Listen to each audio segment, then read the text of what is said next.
नमस्कार, प्रभा साक्षी देख रहे हैं आप। आपके साथ मैं हूं अंकित सिंह। कार्यक्रम है जागो नागरिक जागो और हमेशा की तरह इस कार्यक्रम में हमारे साथ मौजूद हैं देश की सुप्रसिद्ध वकील आकांक्षा सिंह। मैम, आपका बहुत बहुत स्वागत है इस कार्यक्रम में। सबसे पहले आप कैसी हैं?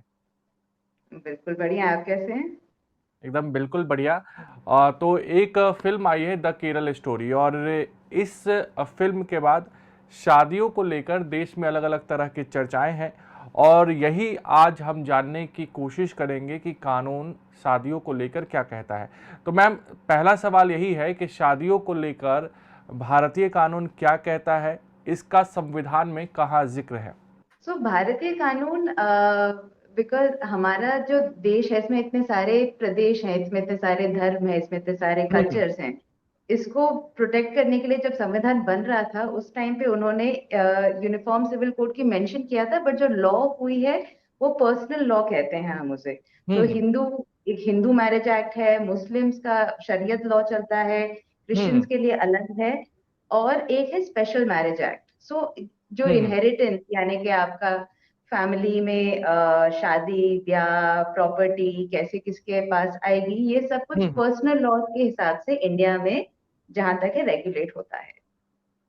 बिल्कुल मैम। तो शादियाँ कानून के हिसाब से कितने प्रकार की है? जैसे कि शरीयत का आपने नाम लिया, हिंदू लॉ का नाम लिया और स्पेशल मैरिज एक्ट का नाम लिया, तो इनके बारे में आप थोड़ा थोड़ा अगर बता दें तो हमारे दर्शकों के लिए आसानी रहेगी समझने में। बिल्कुल बिल्कुल। तो लीगली हिंदू की डेफिनेशन में हिंदू सिख जैन सब कवर होते हैं। हम्म। तो अगर लड़का लड़की दोनों हिंदू हैं तो उनकी शादी हम्म। हिंदू मैरिज एक्ट के अंदर होगी, जो कि उसमें कुछ रिक्वायरमेंट्स होती हैं उनकी। जैसे एक सतपति होता है कि एसेंशियल मैरिज सेरेमनी हम्म। कहते हैं, कि आपकी शादी कब कंप्लीट होगी, आपके साथ फेरे लेने पे, घोड़ी पे चढ़ने पे, घर पे आने पे, एक बारात लेके आने पे। तो हम्म। हर कम्युनिटी का एक कहते हैं स्पेशल जो सेरेमनी है वो कंप्लीट होता है। एसेंशियल मैरिज आपका हम्म। शादी कंप्लीट हो जाती है अगर आप हिंदू हैं। अगर हम्म। आप शरीयत के हिसाब से, अगर आप दोनों लड़का लड़की किताबियां हैं, किताबियां यानी कि उसमें मुस्लिम जू और क्रिश्चियन भी किसी किसी उसमें कन्वर्ट हो जाते हैं, तो अगर आप हम्म। किताबियां हैं तो आपकी शादी शरीयत लॉ के हिसाब से चलेगी, जहां पर एक ब्राइड प्राइस कहते हैं, महर। जो हमारे कि हिंदुओं में दहेज जो दिया जाता है प्रथा, वहां पर वो हम्म। उल्टा होता है कि वहां पे लड़के को ब्राइड प्राइस महर देनी होती है। और उसके हम्म। ऊपर वो एक कॉन्ट्रैक्चुअल शादी होती है। जैसे हिंदू में आप उसको एक परिवार वाला मानेंगे, मुस्लिम वाला उसको एक कॉन्ट्रैक्ट मानते हैं कि अब ये दोनों इन्होंने ऑफर किया, एक्सेप्टेंस किया, कंसिडरेशन दिया और अब ये शादीशुदा है। क्रिश्चियंस बिल्कुल। का भी अपना उनका जो प्रोसेस है कि उन्हें शादी से महीने भर पहले चर्च में जाके एक रीडिंग ऑफ द बैंड देना पड़ता है। महीने भर हम्म। उसका उसको डिक्लेयर करते हैं और उसके बाद उनका वो काउंसलिंग करके शादी करते हैं। या फिर अगर आप, क्योंकि इंडिया में हम लोग हर तरह के रिलीजन के लोग हैं, कई बार होता है कि एक हिंदू मुस्लिम से शादी करना चाहता है, या मुस्लिम बिल्कुल। हिंदू से, या फिर एक हिंदू क्रिश्चियन से। तो उनके लिए क्या है, स्पेशल मैरिज एक्ट, जिसके अंदर हम्म। कि आपके रिलीजन आपके मजहब से फर्क नहीं पड़ता, आपको स्पेशल मैरिज एक्ट के अंदर अपना जाके जो कोर्ट शादी हम जो कहते हैं, हम जो देखा हाँ। होगा लोग कोर्ट में जाके शादियां बिल्कुल। करते हैं, वो सब परमिटेड है। उसमें भी आपको बिल्कुल। एक महीने भर का नोटिस देना पड़ता है, ताकि अगर किसी को ऑब्जेक्शन हुआ कि उसको क्लियर कर सके। और उसके हम्म। बाद जिस दिन आपको अपॉइंटमेंट मिले, आप जाइए रजिस्टर में साइन करिए और आप शादीशुदा डिक्लेयर कर दिए जाएंगे। हम्म। मैम, जो हमने रिलीजियस शादी की, यानी कि धार्मिक तौर तरीकों से हमने शादियाँ की हैं और भारत में यही होता रहा है, लेकिन उसके बाद एक सरकारी सर्टिफिकेट की क्या आवश्यकता ज़रूरी है? क्योंकि अभी भी आम लोगों में ये प्रचलन नहीं है कि वो शादी करने के बाद सरकारी दस्तावेज भी बनवा ले शादी को लेकर। तो क्या ये ज़रूरी है? मैं एक पोल खोलने की बात बताऊं, मैंने भी अभी तक अपनी शादी का, हमारे 7 साल हो गए पर हमने भी अभी तक अपना दस्तावेज बिल्कुल। तो क्या नहीं ये बना ज़रूरी पाए। है? नहीं, इसका जरूरी किसी किसी केसेस में है। उसको हुँ। कहीं मतलब वो मैंडेटरी नहीं है कि आपकी शादी जब तक कि आपका रजिस्ट्रेशन नहीं होता है तो आपको कुछ उसमें हुँ। बेनिफिट्स आप अवेल नहीं कर पाओगे। जैसे अगर बिल्कुल। मेंटेनेंस है, अगर आपका तलाक हो रहा है, या फिर आपको हुँ। अपना हुँ। साथ में नाम चढ़ाना है प्रॉपर्टी पे, या फिर कहीं जो आपका जो बेनिफिट्स होते हैं, आपको शादी करने के लिए क्यों करते हैं आप, जो उसके रीजंस, कई जो बेनिफिट्स आपको मिलेगा, उसको अवेल करने के लिए आपको मैरिज रजिस्ट्रेशन सर्टिफिकेट हालांकि होना चाहिए। पर ये नहीं है कि अगर आपका सर्टिफिकेट नहीं है तो आपकी शादी नहीं हुई है। आपको बिल्कुल। फिर भी शादी का उसमें बेनिफिट मिल सकता है, बट हाँ, थोड़ा उसमें काम आपको ज्यादा करना पड़ेगा। बिल्कुल। अगले सवाल की ओर बढ़ते हैं और मैम अगला सवाल यही है कि अगर हिंदू लड़की मुसलमान लड़के से शादी करना चाहती है तो क्या धर्म परिवर्तन ज़रूरी है? डॉक्यूमेंट में नाम बदलना ज़रूरी है? नहीं, जैसे तुम दोनों तरीके से किया जा सकता है। जैसे एक हुँ, स्पेशल मैरिज एक्ट है, उसके अंदर चाहे तो हुँ, लड़का लड़की बिना अपना मजहब बदले आराम से शादी कर सकते हैं, कोर्ट में जाके अपना हुँ, हुँ, दस्तावेज देके। पर कई बार लोगों को लगता है कि आगे जाके फैमिली करनी है तो एक ही मजहब होना चाहिए, नहीं तो बच्चे क्या मजहब फॉलो करेंगे, कैसे आपका हुँ, पाठ चलेगा। तो उस केस में या तो लड़के को हिंदू बनना पड़ेगा या फिर लड़की को मुसलमान बनना पड़ेगा। हुँ, और उसके हिसाब से फिर पर्सनल लॉज के अंदर, जैसे हमने कहा कि हिंदू मैरिज एक्ट या फिर अपनी शरीयत लॉ, उसके हिसाब हुँ, से शादी फिर वैसे ही की जाएगी। नाम बदलना एक लीगल रिक्वायरमेंट है। मजहब चेंज करने के लिए नाम रिक्वायरमेंट जरूरी नहीं होता है। मैं चाहे तो अपना मजहब बदल सकती हूँ, मैं बुद्धिज्म में कन्वर्ट बिल्कुल। कर सकती हूँ, मैं कर हुँ, सकती हूँ, पर नाम चाहे तो बदल सकते हैं आप लीगली। कई बार नाम आई थिंक शरीयत में टू एन एक्सटेंट नाम बदलवाना चाहते हैं, वो करवाते हैं कि अगर आपको निकाह के टाइम पे नहीं तो हुँ, आपके उस पे एक नया इस्लामिक नाम दिया जाए जो आप चाहे तो इस्तेमाल करें चाहे तो ना करें। आई थिंक इसका हुँ, एक जैसे शर्मिला टैगोर, उनका एक काफी बिल्कुल, एग्जाम्पल दिया जाता है कि वो अपना नाम उनका बदल चुका है पर वो अभी भी शर्मिला टैगोर के नाम से जानती है। उनका आयशा बेगम आई बिल्कुल। थिंक उनको हुँ, हुँ, नाम दिया गया था, जो कि वो फॉलो नहीं, मतलब वो पब्लिक लाइफ में वो नाम इस्तेमाल नहीं करती। बिल्कुल। और मैम अगर लड़की ने इस्लाम धर्म अपना लिया तो वो किस कानून के तहत उनकी शादी आएगी मैम? वो स्पेशल फिर मैरिज उसका एक्ट, शरीयत? शरीयत के हिसाब से, क्योंकि अगर उसने इस्लामिक धर्म अपना लिया तो दोनों ही इस्लामिक धर्म के अधीन होते हैं और उसके हिसाब हुँ, से तो उसके अंदर जो भी बाकी शरीयत लॉ के आपका इनहेरिटेंस है, अगर उनका बच्चे उस हिसाब से होंगे, उनके प्रॉपर्टी का बंटवारा उस हिसाब से होगा, आगे जाके अगर वो चाहे तो एक और वाइफ ला सकते हैं, बिकॉज वो अलाउड हुँ, है टू सर्टेन एक्सटेंट, वहाँ अलाउड है। जो कि उसमें अलाउड है हुँ, टू एन एक्सटेंट। आपको पब्लिक ऑफिस फिर भी अगर आपके पास सेकंड वाइफ है तो उसमें प्रॉब्लम्स क्रिएट हो जाती हैं गवर्नमेंट ऑफिशियल्स के लिए। हुँ, बट लीगली परमिटेड इंडिया में, जो हिंदुइज्म में आप सेकंड वाइफ करो वो बिगमी उसको मानते हैं। तो वो सेकंड मैरिज वॉइड, वॉइड तो नहीं, वॉइडेबल होती है। मतलब कि सेकंड वाइफ जब तक कि अगर आपकी फर्स्ट वाइफ के साथ डिवोर्स ना हो तो दूसरी वाली को हुँ, प्रॉपर्टी में हिस्सा, उसके बच्चों को प्रॉपर्टी में हिस्सा मिलना, उसको शादी के बाद मेंटेनेंस, डिवोर्स के केस में मेंटेनेंस, वो सब आसानी से नहीं मिल पाता है। बट शरीयत में जितनी भी चार वाइफें हों उनमें ये सारे हुँ, बांटे जा सकते हैं। बिल्कुल। मैम मुस्लिम कानून के तहत तलाक से संबंधित कानून क्या है? बच्चों पर वहाँ किसके अधिकार होंगे? माता-पिता में मतलब? तो अभी क्योंकि ये मुस्लिम हिसाब से तलाक आजकल थोड़ा कंटेंशियस इशू चल रहा है।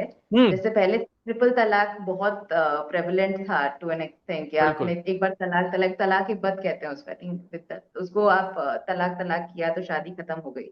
हुँ, पर सुप्रीम कोर्ट ने और फिर पार्लियामेंट ने इन दोनों चीजों को हटा रखा है।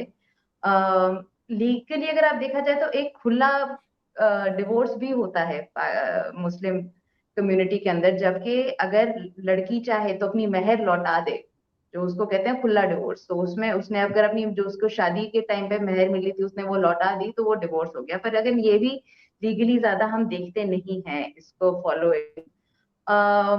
और मुस्लिम लॉ के अंदर फिर थोड़ा और कॉम्प्लिकेटेड हो जाता है ये, कि अगर बच्चे किसके हैं तो उसको शादी, उसके शादी के टूटने के या फिर हस्बैंड के डिमाइस के कुछ टाइम तक लेडी को ना शादी करने की परमिशन है, ना उसको हुँ, कुछ आगे वो किसी के साथ संबंध नहीं बैठा सकती, ताकि वो पैटर्निटी पे क्वेश्चन ना आए कि कल को बच्चा अगर होता है तो वो पहले पति का ही माना जाए। और आप हुँ, चाहे तो और इसमें डिक्लेरेशन ऑफ पैटर्निटी भी होता है मुस्लिम लॉ में जाके, कि अगर आपको पता है कि कोई एक आदमी अगर किसी लड़के को किसी बच्चे को गोद लेना चाहे एज सच, तो वो उसको जाके बोल सकते हैं कि ये मेरा बेटा है। वो डिक्लेरेशन हुँ, काफी हद तक इन्फोर्सेबल होता है। तो सेकंड हस्बैंड कई बार फर्स्ट हस्बैंड के बच्चों को डिक्लेयर कर सकते हैं कि ये आज से मेरा बेटा माना जाएगा। तो हुँ, उसके हिसाब से फिर उनको भी इनफेक्टिवली आप अगर आप देखें तो जो पैटर्निटी है कि फादर कौन है, लीगली ये प्रॉपर्टी के काम पे ही, प्रॉपर्टी के कामों में ही इस्तेमाल होता है कि ये अगर फादर के हैं तो प्रॉपर्टी इनके हाथ में आएगी। हुँ। अगले सवाल की ओर मैम बढ़ते हैं और अगला सवाल यही है कि इस्लाम में परिवर्तित हो जाने और शरीयत के तहत शादी करने के बाद किसी महिला और उसके बच्चे के लिए विरासत के नियम क्या होंगे? तो शरीयत में भी उसके अलग अलग नियम हो सकते हैं, क्योंकि शरीयत भी एक यूनिफॉर्म नहीं है। अनफॉर्चुनेटली हमारा हम्म। जो कि इंडियन कानून है उसमें उसने कस्टम्स को बहुत प्रेवलेंस दिया है कि अगर आप किसी कम्युनिटी में अलग अलग, तो जहां तक उस ये काफी मैथमेटिकल चलता है मोस्टली शरीयत में, कि हम्म। आपका वो बच्चे के वाइफ को बच्चों को सबको कैसे मिलेगा, उसमें वो कितने बच्चे हैं कितनी वाइफ है उसके हिसाब से उन सब में बटेगा। वाइफ के हम्म। बच्चे नहीं है तो फिर वाइफ को जाएगा, वहां पर पेरेंट्स हैं तो फिर पेरेंट्स को भी मिल सकता है। इसके हिसाब से ये थोड़ा आगे पीछे चलता है। ये जैसे हिंदू कस्टम्स में भी काफी हद तक माना जाता है, जैसे कहीं कहीं हम्म। हम लोग जैसे वो कहते हैं कि 7 डिग्रीज ऑफ रिलेशनशिप, आपको जैसे आप अपने भाई के साथ या अपने चाचा मामा के साथ शादी नहीं कर सकते, बट कुछ कस्टम्स में अलाउड है ये। आप अगर आपका मामा के साथ शादी करना चाहें, किसी किसी केस हम्म। में तो एक आई थिंक दादा के साथ भी ये क्वेश्चन आया था कि एक लड़की को दादा के साथ शादी करके बच्चे थे, तो वो बच्चों को इनहेरिटेंस होगा कि नहीं होगा वो भी कोर्ट ने कहा, क्योंकि उनका पुराना कस्टम है तो चलता हम्म। आ रहा है। तो इंडिया में कोई एग्जैक्ट एक कानून नहीं है। इसी के लिए कई बार आपने देखा होगा यूनिफॉर्म सिविल कोड की मांग की जाती है कि अगर यूनिफॉर्म सिविल हम्म। कोड आता है तो सबको पता है कि एग्जैक्टली क्या रूल्स हैं, किस पे अप्लाई करता है। पर यहाँ पर अगर मेरी कम्युनिटी, हालांकि मैं मुसलमान हूँ, पर मेरी कम्युनिटी हिंदू रूल्स को फॉलो करती आ रही है और ये मैं दिखा सकती हूँ कोर्ट में जाके कि करती आ रही है, तो वो उसी को माना जाएगा। बिल्कुल। अब मैम अगला सवाल यही है कि मान लीजिए कि लड़का मुस्लिम है, लड़की हिंदू है और दोनों अपना धर्म परिवर्तन नहीं करते हैं और फिर शादी करते हैं, तो यहाँ कौन सा नियम लागू होगा और आगे कौन सी चुनौती सामने आ सकती है? तो इसमें स्पेशल मैरिज एक्ट लगेगा, हम्म। जबकि वो दोनों बिना धर्म परिवर्तन किए अगर शादी करना चाहें, उसमें उन्हें कई बार इस स्पेशल मैरिज एक्ट का पर ये हो जाता है क्योंकि उन्हें महीने भर का उसमें नोटिस देना पड़ता है।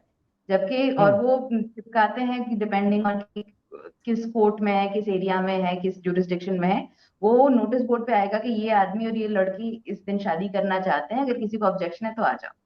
उसके हम्म। केसेस में कई बार हमने देखा है कि ये जो जहाँ पे लड़का लड़की भाग के शादी करना चाह रहे हैं या फिर अपने घर वालों को बिना बताए करना चाह रहे हैं, छुप के करना चाह रहे हैं, और जो कि हम्म। दोनों बालिग हैं, अगर दोनों को परमिशन भी है, तो हो सकता है कि उनकी शादी के दिन उनको ना करने दिया जाए, कुछ उत्पाद मचाने लायक लोग आ हम्म। जाएं, कुछ किसी तरीका का उसमें परेशानी करने के लिए। तो पहली चुनौती तो आपकी वो वहीं पे हो जाती है, और जो कि बिल्कुल। आई थिंक आजकल जो एक सुप्रीम कोर्ट में ये सेम सेक्स मैरिज चल रहा है, इस पे भी स्पेशल मैरिज हम्म। एक्ट पे काफी यही डिस्कशन चल रहा है कि अगर महीने भर का नोटिस है उसमें, तो उसमें हमने देखा है कि सोसाइटी में उसमें काफी परेशानी आ जाती है। आगे जाके इनहेरिटेंस इनकी इंडियन सक्सेशन एक्ट के हिसाब से चलेगी फिर, वो भी एक lake- cut and dried legislation हो जाता है हम्म। इनहेरिटेंस के लिए। बिल्कुल। लेकिन मैम वही स्पेशल मैरिज एक्ट में क्या विरासत को लेकर भी प्रॉब्लम आएगी? फिर वो इन स्पेशल वो इंडियन सक्सेशन एक्ट के हिसाब से चलेगा। उसमें अगर आपका वही है कि आप हिंदू मुस्लिम इन सब में, अगर सपोज आप हिंदू लड़के हो, आपने मुसलमान लड़की से हम्म। शादी की है, या फिर आप उल्टा कर लो, आप हिंदू लड़की ने मुसलमान लड़के से शादी की है, और वो हिंदू लड़की अभी भी एक अपना हिंदू यूनाइटेड फैमिली, हिंदू हम्म। अनडिवाइडेड फैमिली जो हम HUF कहते हैं उसका हिस्सा है, तो उसको जो वहां से मिलेगा, या फिर अगर वो लड़के के हिसाब से जो उसको वहां से मिलना चाहिए उसके फादर के हिसाब से, तो उसमें बहुत कंफ्यूजन हो जाता है प्रैक्टिकली करने के लिए। बिकॉज एक आपका वो उसके बच्चों को जो मिलेगा वो सक्सेशन एक्ट के हिसाब से मिलेगा, हम्म। बट उनके बिल्कुल। बच्चों को अगर आप मैं जैसे हिंदू हूँ, मेरे फादर हिंदू थे, मेरे बच्चे को मेरे फादर की प्रॉपर्टी में भी शेयर होगा, क्योंकि वो एंसेस्ट्रल प्रॉपर्टी चलती है। बट जब हम्म। इंडियन सक्सेशन एक्ट लग जाता है तो फिर उसमें क्वेश्चन आता है कि एंसेस्ट्रल प्रॉपर्टी का अब क्या किया जाए, क्योंकि अगर वो ancestral property Hindu undivided family में नहीं चल रही है, तो फिर उसको कैसे प्रोसेस करें। तो इसके लिए काफी इनहेरिटेंस को लेके इश्यूज आ सकते हैं। हम्म। उसके केस में फिर आप वकील के पास आइए, हम मदद करेंगे आपकी। बिल्कुल। और उम्मीद है आप ऐसे ही लोगों की मदद कर भी रही होंगी। लेकिन आखिर में अपने इस कार्यक्रम में ट्रिपल तलाक को लेकर जो भारत में कानून बना है उसके बारे में आप हमारे दर्शकों को जरूर विस्तार से बताएं। तो ट्रिपल तलाक आप देखा जाए तो एक मैं तो सोशल ईवल ही कहूंगी उसको। वो एक काफी वो प्रथा थी जो कि औरतों को उससे बहुत ज्यादा परेशानियां हो रही थी। अगर आपको कई हम्म। बार आपने देखा होगा कि गर्मी में कई बार लोग गुस्से में दारू पी के उसने लड़ाई की, हम्म। उसने उसको तलाक तलाक तलाक दे दिया। अ, एक प्रैक्टिकल उसका इशू था कि अगर आप मानो जैसे वो मेरे को उसका वर्ड याद नहीं आ रहा, इद्दत, सॉरी, इद्दत।